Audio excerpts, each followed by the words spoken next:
Good morning students, स्वागत है आप सभी का एक बार फिर से ऑनलाइन क्लासेस में। हम बीए फर्स्ट ईयर की ज्योग्राफी का अध्ययन कर रहे हैं, जिसमें एटमॉस्फेयर का अध्ययन कर रहे हैं हम वायुमंडल का। वायुमंडल के अध्ययन में हम वायु दाब पेटियों का अध्ययन आज करेंगे। पिछली कक्षा में हमने वायु दाब से संबंधित कुछ चीज़ों को पढ़ा था, वायु दाब के प्रभावित करने वाले कारकों को देखा था और वायु दाब की पेटियों का भी हमने जिक्र किया था। उसमें मैंने आपको बताया था। आज हम विस्तार रूप से वायु दाब की पेटियों को पढ़ेंगे। तो चलिए शुरू करते हैं। हम पढ़ रहे हैं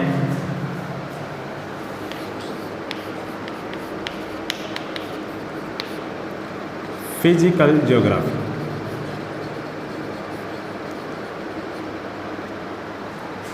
इसके अंदर हम पढ़ रहे हैं एटमॉस्फेयर यानी कि वायुमंडल। इसके अंदर आज हमारा जो टॉपिक है वो है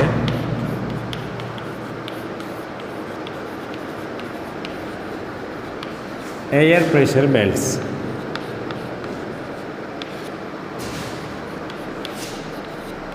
वायु दाब की पेटियां।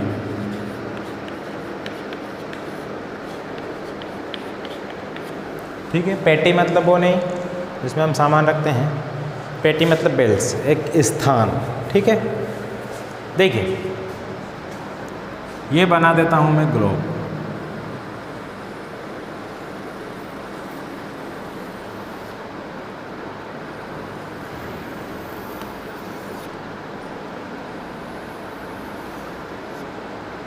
का बन गो ई का बन गो ई बन गो ग्लोब।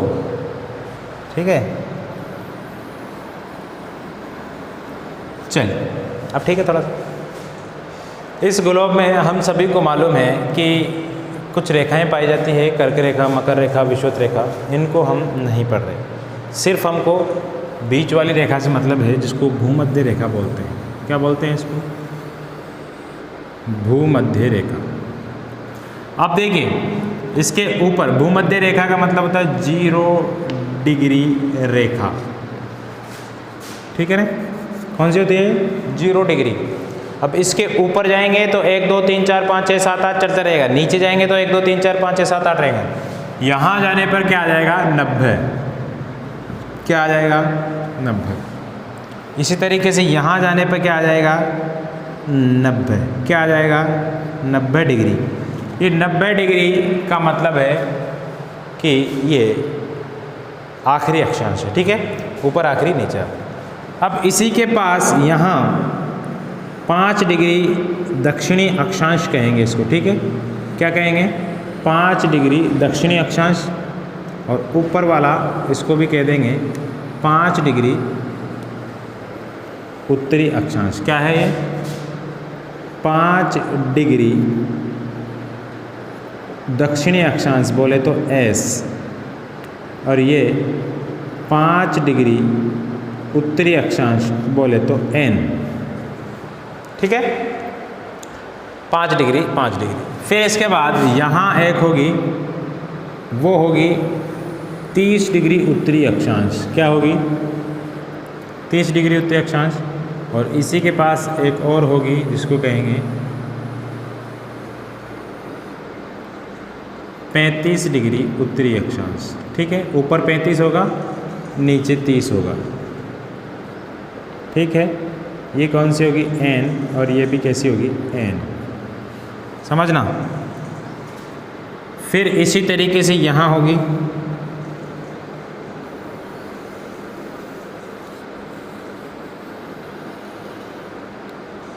ये 30 डिग्री दक्षिणी अक्षांश, और ये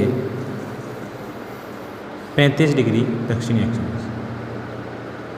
ये 30 डिग्री S, और ये 35 डिग्री S। ठीक है, ये दक्षिणी अक्षांश हो गया। फिर इसके बाद यहाँ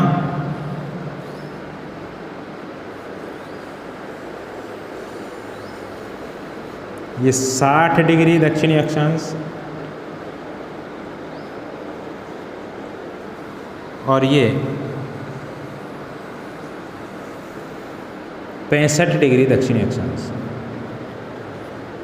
60 डिग्री और ये 65 डिग्री दक्षिणी अक्षांश। फिर ऊपर भी इसी तरीके से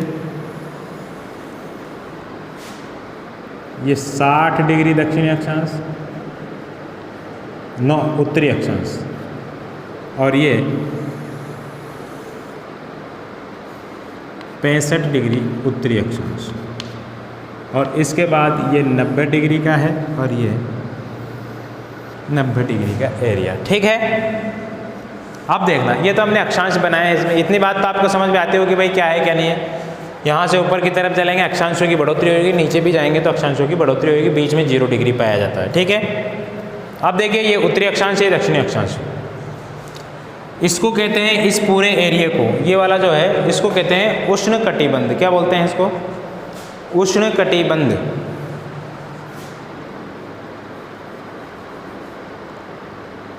मैं बीच बीच में लिखता जाऊंगा यहाँ पे, ये लिखने के लिए मैंने मिटाया है इसको, बाकी और कोई उद्देश्य नहीं है। इसको बोलेंगे उष्ण कटिबंधीय निम्न दाब की पेटी। ठीक है, इसमें उष्ण कटिबंध निम्न दाब की पेटी, क्योंकि मैंने आपको बतला दिया था अच्छी तरीके से, जहाँ जहाँ तापमान ज़्यादा रहेगा वहाँ वहाँ वायु दाब कम हो जाएगा। तो ये उष्ण कटिबंध है, गर्मी वाला क्षेत्र है, यहाँ पे तापमान अधिक है तो वायु दाब कैसा है? यहाँ पर कम। ठीक है, ये वाली जो पेटी है इसको कहते हैं उपोष्ण उच्च दाब की पेटी। मैं लिख देता हूँ यहाँ पर। ठीक है, इस गोले में, हालांकि इस गोले का कोई महत्व नहीं है, ये गोला आप हो सकता है गलत समझ जाओ आप इसको, इस गोले का कोई महत्व नहीं है। मैं इसको इधर ही लिख देता हूँ साइड में ताकि सही रहेगा। चलिए,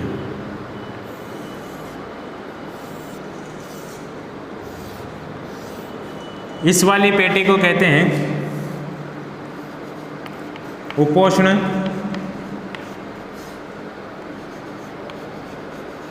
उच्च दाब की पेटी।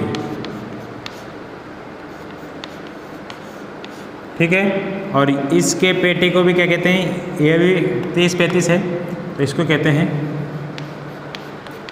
उपोष्ण उच्च दाब की पेटी। ठीक है, ये इसको कहते हैं उपध्रुवीय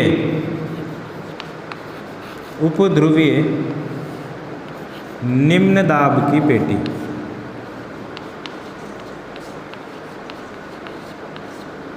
और इसको कहते हैं उपध्रुवीय निम्न दाब की पेटी। ये जो है इसको कहते हैं ध्रुवीय उच्च दाब की पेटी। और ये भी कौन सी हो जाएगी? ध्रुवीय उच्च दाब की पेटी। बात क्लियर है? इतनी बात समझ में आती है?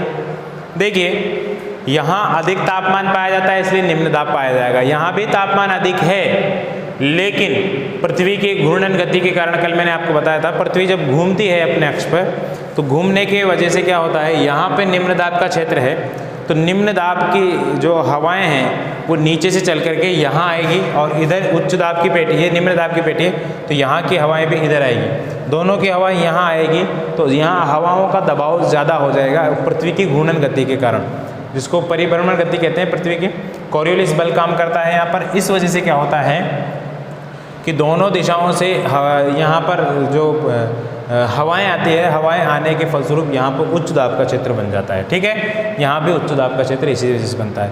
यहाँ निम्न दाब है। निम्न दाब क्यों है? क्योंकि इन दोनों के दूसरी तरफ उच्च दाब की पेटी पाई जाती है। एक नियम ध्यान रखना कि जहाँ जहाँ उच्च दाब की पेटी पाई जाएगी उसके दोनों तरफ निम्न दाब की पेटी होगी, और जहाँ निम्न दाब की पेटी होगी उसके दोनों तरफ उच्च दाब की पेटी होगी। ये निम्न दाब की है, इसके दोनों तरफ कौन सी है? उच्च दाब की पेटी है। ये उच्च दाब की पेटी है तो इसके दोनों तरफ कैसी है? निम्न दाब की पेटी पाई जाएगी। ठीक है। दाब मतलब हवा का प्रेशर। अब मैंने आपको एक सूत्र पहले बताया था, मैंने आपको कहा था कि इसको पल्ले के गांठ बांध के रख लेना। वो बात क्या बताई थी मैंने? वो बात ये थी कि हमेशा हवाएं किधर से किधर चलती है? उच्च दाब से निम्न दाब की ओर। ठीक है, हवाएं किधर से किधर चलती है? हमेशा उच्च दाब से निम्न दाब की ओर चलती है। और ध्यान रखना, उत्तरी गोलार्ध में, ये लिख लीजिए बात, आप नोट लगा के लिख लीजिए, इंपॉर्टेंट बात है। उत्तरी गोलार्ध में हमेशा हवाएं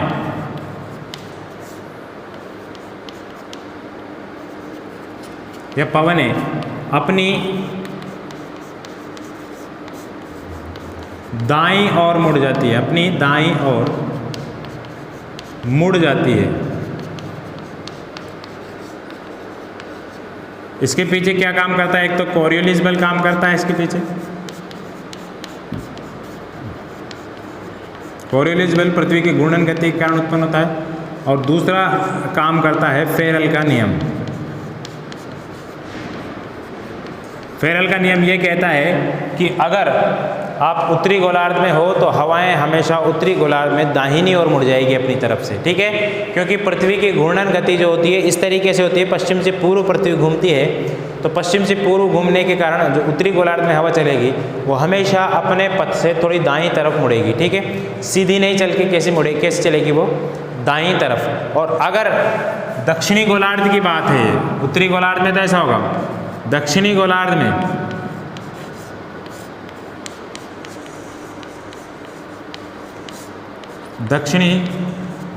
में हवाएं पवनें हमेशा अपने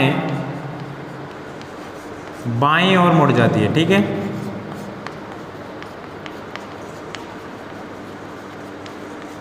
ये फेरल का नियम कहता है भाई। ठीक है, फेरल का नियम यही कहता है कि उत्तरी गोलार्ध में हवाएं अपने दाईं ओर यानी कि राइट साइड और दक्षिणी गोलार्ध में हवाएं अपने बाईं ओर यानी कि लेफ्ट साइड में टर्न हो जाती है। बात समझ में आ जाएगी आपके? बिल्कुल इजी बात है, दोनों बातों को आप नोट कर लीजिए। ठीक है, अब देखिए मैंने आपको बताया था कि हवाएं हमेशा कहाँ से कहाँ चलती है? उच्च दाब से निम्न दाब की ओर चला करती है। अब देखिए इसमें जहाँ उच्च दाब की पेटी है वहाँ से हवाएं किधर चलेगी? निम्न दाब की ओर। ठीक है, और जिधर चलेगी हवाएं बहुत सिंपल है, जिधर चलेगी हवाएं उसको किधर की तरफ मोड़ना है? अगर इधर की तरफ चल रही है उत्तरी गोलार्ध में तो उसको दाईं तरफ मोड़ना है, नीचे की तरफ चल रही है तो बाईं तरफ मोड़ना है। ठीक है, अब देखिए सबसे पहले हवा यहाँ से चली, उच्च दाब की पेटी है, ध्रुवीय उच्च दाब की पेटी, यहाँ तापमान कम है इसलिए उच्च दाब की पेटी है। यहाँ से हवाएं किधर चलेगी? इस निम्न दाब की पेटी की ओर चलेगी। ठीक है, इस निम्न दाब की पेटी की ओर चलेगी तो हवाएं यहाँ से यहाँ चलेगी। ठीक है, सिंपल बात है, हवाएं उच्च दाब से निम्न दाब की ओर चलेगी। अब ये कौन सा गोलार्ध है? ये है, यानी कि यहाँ पे चिन्ह कैसा लगना चाहिए? ऐसा ही लगना चाहिए ना भाई, ऊपर से नीचे की तरफ, यानी कि चिन्ह ऐसा लगना चाहिए इसमें। ठीक है, लेकिन देखिए यहाँ पे फेरल का नियम काम करेगा, दाईं तरफ मुड़ जाएगी अपनी। अब बताइए उधर से कोई इधर की तरफ आ रहा है, इधर से कोई इधर की तरफ, इसका दायां हाथ किधर होगा?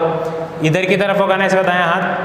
इधर की तरफ होगा या इधर की तरफ होगा? बताइए, इसका दायां किधर होगा? इधर की तरफ। तो ये हवाएं ऐसे ना चल के कैसे चलेगी? इस तरीके से। कैसे चलेगी? ऐसे मुड़ जाएगी अपने पथ से। ठीक है, मानसून पढ़ा आपने भारत का, मानसून में पवनें मुड़ जाती है ना भूमध्य रेखा को पार करते हुए, सेम वही बात है। ठीक है, ये पवनें अपने पथ से दाईं तरफ मुड़ जाएगी। ये पवनें किधर मुड़ जाएगी? अपने, ये तीर के चिन्ह आप भी ऐसे ही लगाना किताब में, अगर आप बना रहे हो, कॉपी में अगर आप बना रहे हो तो तीर के चिन्ह edge to edge, same to same आपके होने चाहिए। ठीक है, ये किधर की तरफ मुड़ेगी? अपने दाईं तरफ की ओर। अब देखिए दूसरी उच्च दाब की पेटी, देखिए ये उच्च दाब की पेटी थी, एक उच्च दाब की पेटी ये रही, और ये कैसी पेटी है? निम्न दाब की पेटी। अब बताइए हवाएं किधर से किधर चलेगी? हवाएं चलेगी यहाँ से इधर की तरफ, ऊपर की तरफ चलेगी। लेकिन फिर वही आ गया, फेरल का नियम काम करेगा। फेरल का नियम क्या है? हवाओं की दिशाओं को परिवर्तित कर देता है, हवाओं की दिशाओं को मोड़ने का काम करता है फेरल का नियम। ठीक है, तो क्या करेगा फेरल का नियम? फेरल का नियम ये कहता है कि हवाएं दाएं तरफ से मुड़ जाएगी। अब ये हवाएं इधर से इधर जा रही है तो इसका दायां किधर होगा? इधर ही तो होगा भाई। इसका दायां इधर होगा कि इधर होगा? इसका दायां इधर होगा। तो ये हवाएं इस तरीके से ऐसे मुड़ जाएगी। ठीक है, ये हवाएं इस तरीके से ऐसे मुड़ जाएगी और इस निम्न वायुदाब की पेटी में जाएगी। यानी कि इन हवाओं का रुख किधर होगा, इन हवाओं की दिशा किधर होगी, इन हवाओं की दिशा होगी, ये दक्षिण है नीचे, ये मैं आपको एक बार बता दूं इसको, ये उत्तर है, ये दक्षिण है, ये पूरब है और ये पश्चिम है। तो ये हवाएं देखिए, ये हवाएं उत्तर दक्षिण पूरब पश्चिम है, तो ये हवाएं किधर से चल रही बताइए, ये हवाएं चल रही पश्चिम और दक्षिण की ओर से।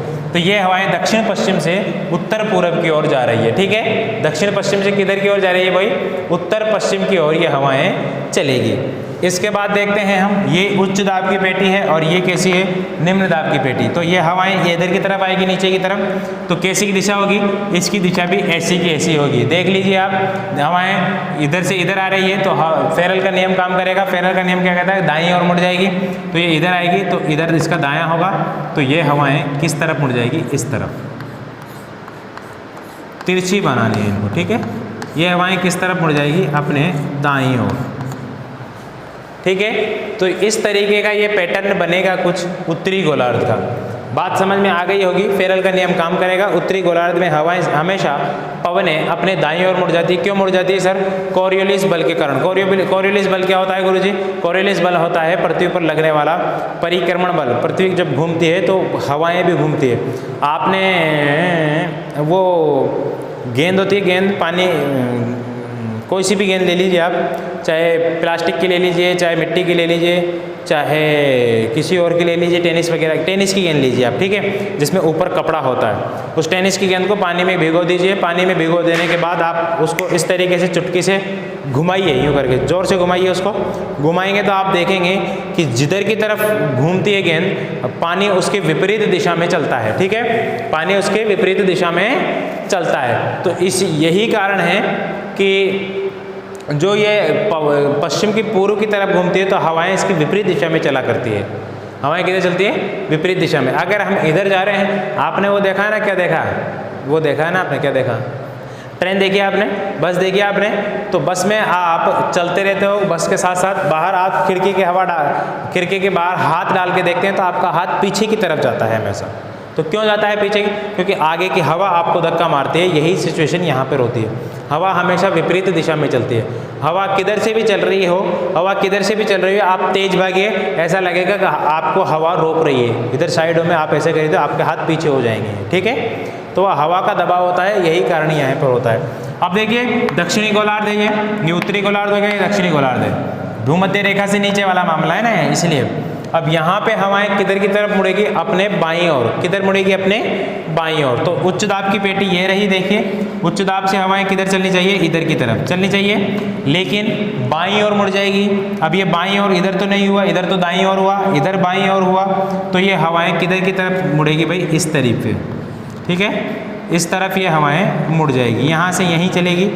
ये हवा, ये तीर के चिन्ह आप गलत नहीं करोगे बिल्कुल भी, तीर के चिन्ह गलत तो सारा मामला गलत। ये मान लीजिए फिजिकल ज्योग्राफी में वायुमंडल के अंतर्गत सबसे इम्पोर्टेंट चैप्टर है ये जो मैं पढ़ा रहा हूँ ना आपको, ये पूरा डायग्राम, ये पूरा डायग्राम फिजिकल ज्योग्राफी के अंतर्गत एटमॉस्फेयर में सबसे इम्पोर्टेंट चीज़ है। अगर ये नहीं समझा आपने तो आपको ना तो पृथ्वी पर होने वाली घटनाएं नजर आएगी, ना जो आप प्राकृतिक घटनाएं हैं उसको समझ पाएंगे, ना जलवायु को समझ पाएंगे, ना ही आप जलमंडल के अंतर्गत चलने वाली धाराओं की गतियों को समझ पाएंगे कि कैसे चल रही है, ठीक है। इसलिए इसको समझना जरूरी है, चाहे आपको एक दिन में समझ में आए, चाहे 10 दिन में समझ में आए, मैं इसको आपको समझा के रहूँगा और आपको समझ के ही रहना है। इसको चाहे आप लाइव क्लास में आके समझ सकते हैं मेरे से, लाइव क्लास आपकी होगी, मैं आपको नोटिफिकेशन दे दूंगा उसी ग्रुप में जिस ग्रुप में मेरे पास आपके कुछ बच्चों के नाम हैं, ठीक है। जिन ज़्यादा बच्चों को जुड़ना है मेरे साथ तो वो ग्रुप में शामिल हो जाए, अन्यथा वो वंचित रह जाएंगे, ठीक है। मैं आपको बार बार में ये बात बतला चुका हूँ, मैं आपको समझाना चाहता हूँ इस चीज़ को ताकि आपके अच्छी तरीके से समझ में आ जाए, फिर बाद में मैं नहीं समझाऊंगा इसको। ध्रुवीय उच्च दाब की पेटी है, ध्रुवीय उच्च दाब की पेटी में हवाएं इधर से इधर की तरफ चला करती है, यानी कि फेरल के नियम का काम, फेरल का नियम यहाँ पे काम करता है। फिर ये देखिए ये भी उच्च दाब की पेटी है, ये निम्न दाब की पेटी है, तो हवाएं यहाँ से यहाँ की तरफ उतरेगी। अब कैसे उतरेगी, वो ऐसे उतर रही है लेकिन बाईं तरफ मुड़ जाएगी अपने, तो बाईं तरफ मुड़ेगी तो ऐसे मुड़ जाएगी, इधर से आएगी तो इसका बायां इधर की तरफ होगा, ठीक है। तो ये किधर मुड़ेगी, ऐसे, कैसे मुड़ेगी ये? ऐसे।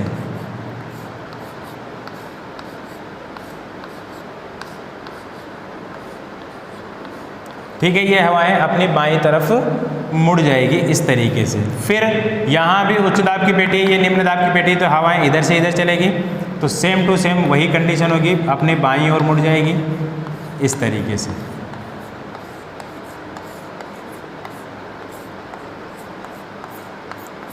अब ध्यान रखने वाली बात यह है, इससे आपका मामला थोड़ा इजी हो जाएगा। मामला यह है कि यहाँ जो पवने चलेगी सेम टू सेम पवने यहाँ पर चलेगी, यहाँ जो पवने चलेगी सेम पवने यहाँ पर चलेगी, यानी कि यहाँ और यहाँ चलने वाली पवनों की दिशा एक जैसी होगी, बीच वाली पवनों की दिशा अलग होगी। ठीक है, ये बात आप ध्यान रखिएगा। अब देखिए, मैं इस बात को मिटा देता हूँ, आपने लिख ली हो तो इस बात को मिटा दिया मैंने। अब देखिए कुछ और बातें हैं। अब देखो, ये जो यहाँ पे पवनें चलती है, इसमें 5 डिग्री से लेकर के 5 डिग्री तक, ये इस पेटी को कहते हैं शांत पेटी। क्या कहते हैं? शांत पेटी, या इन हवाओं को कहते हैं डोलड्रम पवनें, डोलड्रम हवाएं। ठीक है, जो 5 डिग्री उत्तरी अक्षांश से लेकर के 5 डिग्री दक्षिणी अक्षांश तक जो पवनें चलती है, उनको क्या कहते हैं भाई? डोलड्रम पवनें, सनातनी पवनें, ग्रहीय पवनें, या फिर कहते हैं उनको डोलड्रम पवनें। ठीक है, ये शांत वायु का क्षेत्र होता है, यानी कि यहाँ हवा तेज गति से नहीं चला करती है, धीरे धीरे हवाएं चला करती है। फिर इसके बाद ये वाली जो पवनें हैं जो उपोष्ण क्षेत्रों से आती है। कहाँ से आती है? उपोष्ण क्षेत्रों से आती है। कहाँ से आती है पवनें? उपोष्ण क्षेत्रों से, जो निम्न दाब की पेटी में आती है। इन दोनों हवाओं को कहते हैं व्यापारिक पवनें। क्या बोलते हैं इनको?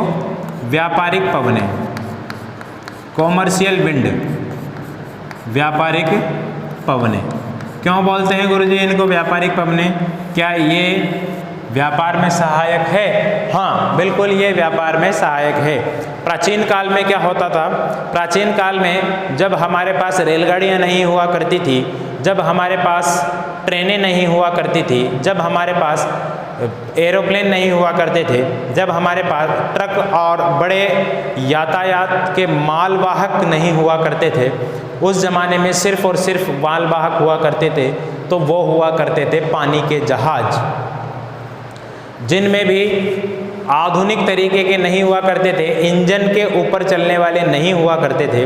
वो हुआ करते थे पतवार लगा करके, उन पर एक पताका लगाई जाती थी।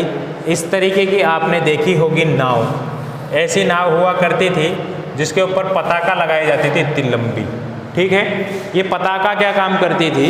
ये पताका काम करती थी, ये पर्दा होता था ये क्या काम करता था? जैसे जैसे हवा चलती थी वैसे वैसे नाव आगे चलती थी। मान लीजिए हमको इधर जाना है तो इसको ऐसा कर देंगे, हवा पीछे से धक्का मारेगी तो ये आगे बढ़ेगा। अगर हमको इधर नहीं जाना, हवा इधर की तरफ चल रही है और हमको इधर जाना है तो इसको ऐसे कर देंगे। ठीक है, हवा इधर आएगी तो इसको काट के हवा चली जाएगी, इसके ऊपर ज़्यादा। अगर ऐसा करेंगे तो हवा के साथ ही आगे चला जाएगा। ठीक है, समझ में आ रही है ना आपके बात समझ में आ रही होगी आपके। अगर हवा हमको इधर की तरफ जाना है, आपकी तरफ, हमको इधर की तरफ जाना है, लेकिन हवा इधर से इधर की तरफ जा रही है, तो इस पतवार को ऐसे कर देते थे ताकि हवा इसको आसानी से काट ले। अगर ऐसे करेंगे तो ये इसके साथ, हवा के साथ चला जाएगा आगे। ठीक है, तो ये पतवारें काम करती थी। अब ये व्यापार करने में सहायक थी, पश्चिमी देशों से यहाँ पे व्यापार हुआ करता था। ऐसी हवाएं थी ये जहाँ पर जिन क्षेत्रों में व्यापार होता है, जिन क्षेत्रों में ज़्यादा किसी चीज़ का उत्पादन होता था, उन क्षेत्रों की ओर ये हवाएं चला करती थी। तो इससे क्या है, जो व्यापारिक जहाज थे वो आसानी से आ जा सकते थे, इसलिए इन पवनों को क्या कहते हैं? व्यापारिक पवनों नाम दिया गया है। ठीक है, अब ये देखिए, ये पवनें दोनों स्पेशल है, ये दोनों प्रकार की पवनें स्पेशल है क्योंकि ये दोनों पवनें पश्चिम की दिशा से चल रही है। कौन सी दिशा से चल रही है? ये दोनों पवनें चल रही है पश्चिम की दिशा से। कौन सी दिशा से चल रही है? देखो, इधर से चल रही नहीं है, पश्चिम दक्षिण की तरफ से चल रही है ना, और ये पश्चिम उत्तर की तरफ से चल रही है, उत्तर पश्चिम दक्षिण पश्चिम की तरफ से चल रही है। तो इसलिए पश्चिम की ओर चलने के कारण इन पवनों को कहा जाता है पछुआ पवन। क्या बोलते हैं इनको? पछुआ पवनें। पश्चिम की ओर से चलने वाली पवनों को क्या कहते हैं? पछुआ पवने कहते हैं। बात आपके समझ में आ गई होगी। क्या आ गई आपके बात? पश्चिम की ओर से चलने वाली पवनों को पछुआ पवने कहते हैं। और ये पवने कहाँ से चलती है? उपोष्ण उच्च वायुदाब की पेटी से शीतोष्ण उपध्रुवीय निम्न दाब की पेटी की ओर ये चला करती है। ठीक है, उपोष्ण उच्च दाब की पेटी से उपध्रुवीय निम्न दाब की पेटी की ओर चला कर रही है। उपोष्ण उच्च दाब की पेटी से उपध्रुवीय निम्न दाब की पेटी की ओर ये चल रही है। फिर ये जो पवने हैं इनको ध्रुवीय पवने नाम दिया गया है। क्या पवने हैं ये? ध्रुवीय पवने। क्यों चलती? क्योंकि ये ध्रुवों की ओर से चलती है, उत्तरी ध्रुव से चलती है, ये दक्षिणी। इनको क्या कहते हैं? ध्रुवीय पवने कहते हैं। बात आपके समझ में आ गई होगी, सिंपल सी बात है। इनको ध्रुवीय पवने कहते हैं दोनों को। ठीक है, अब देखिए इसमें जो दो पेटियां हैं, ये वाली पेटी और ये वाली पेटी और ये वाली पेटी, यानी कि यहां लिख देता हूं मैं ध्रुवीय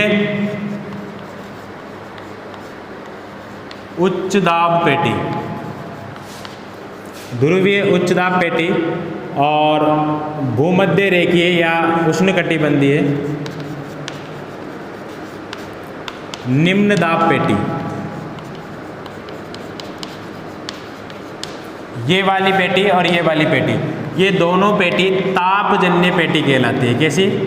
तापजन्य, क्योंकि ये तापमान के ऊपर आधारित है। अगर गर्मी है तो इसलिए यहाँ पर निम्न दाब है, सर्दी है तो इसलिए यहाँ पर उच्च दाब है। और इसके अलावा जो दो पेटियाँ अलग है, उपोष्ण उच्च दाब पेटी और उपध्रुवीय निम्न दाब पेटी, ये दोनों पेटी कैसी है? ये दोनों पेटी है गतिजन्य पेटी। बात आपके समझ में आ गई होगी, लिख लीजिए इसको। ये गतिजन्य कौन सी गति है? पृथ्वी की घूर्णन गति। पृथ्वी की जो गति है उस गति के कारण ये दोनों स्थितियां पैदा होती है। बोलो बात समझ में आ रही होगी आपके? बात समझ में आ रही है तो फटाफट से समझ लीजिए इस बात को। बात आपके समझ में आ रही होगी मेरे ख्याल से। ठीक है, तो ये बातें थी आज के इस चैप्टर में। उम्मीद है आपको सभी बातें समझ में आई होगी। ठीक है, इनको हमने बता दिया आपको कौन कौन सी पेटी को किस किस नाम से जाना जाता है और किस किस पेटी का नाम क्या क्या है। ठीक है, इसके अलावा इनमें कुछ नहीं है, चाहो तो आप इन पेटियों को सजा भी सकते हैं। ठीक है, इसको आप अलग डिजाइन कर दीजिए इस तरीके से, और इसको भी इसी तरीके से डिजाइन कर दीजिए ताकि आपको देखने में ये अच्छा लगे। यहाँ आप इस तरीके से कर दीजिए,